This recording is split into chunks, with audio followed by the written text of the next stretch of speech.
আজকে বিজেপির সংখ্যা যদি থাকে 70,000, দয়া করে এই সংখ্যাকে আপনারা ডাবল করুন। যখন মুখ্যমন্ত্রী হয়, রাজ্যের দায়িত্ব পায়, তখন বাংলাদেশের মানুষের, বিশেষ করে বর্ডারের যে মানুষগুলা, তাদের ঘুম অলরেডি হারাম হয়ে গেছে। তারা সারা রাত জেগে বর্ডার পাহারা দেয় কুশিনকে ঠেকাতে।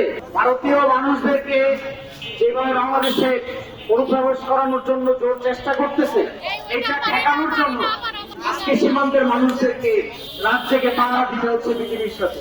মাননীয় স্বরাষ্ট্রমন্ত্রী, আপনার কাছে একটা অনুরোধ রাখবো। আজকে বাংলাদেশে আমরা বিজেপিকে দেখি রাজধানীর মধ্যে টহল দিতে, দেশের অভ্যন্তরে বিভিন্ন ফাংশনে বিজেপি কাজ করে। আজকে বিজেপির সংখ্যা যদি থাকে 70,000, দয়া করে এই সংখ্যাকে আপনারা ডাবল করুন। কারণ প্রতিবেশী রাষ্ট্রে শুভেন্দুর মতো যখন উদ্ভট ধর্মান্ধ উগ্র নেতারা যখন সীমান্তের ওই পরে ক্ষমতায় থাকে, তখন আমাদের সীমান্ত ঝুঁকিপূর্ণ থাকে। সীমান্তে বারবার একের পরে অরাজকতা আসতে পারে সামনে।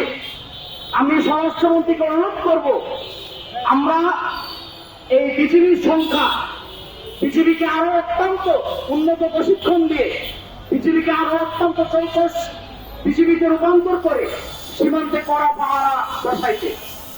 আর সীমান্তের যেই আশেপাশের যে নাগরিক, এই আমাদের এই নাগরিকদেরকে আমি অত্যন্ত ধন্যবাদ জানাই। তারা দেখবেন, আপনারা বিভিন্ন স্থানীয় পত্রিকার নিউজের মাধ্যমে দেখা যায়, তারা অত্যন্ত কষ্টের সাথে তারা দিন রাত একাকার করে তারা কিন্তু আপনার সীমান্ত পাহারা দিচ্ছে।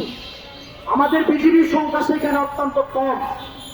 আমি বলবো সরকার চেষ্টা করতেছে, কিন্তু নতুন ভাবে যেন নতুন করে বিজেপিকে আরো অনেক বেশি সুসংগঠিত করে, অত্যন্ত আধুনিক অস্ত্র সজ্জিত করে আমরা যেন এই বিজেপিকে সুসংগঠিত করি।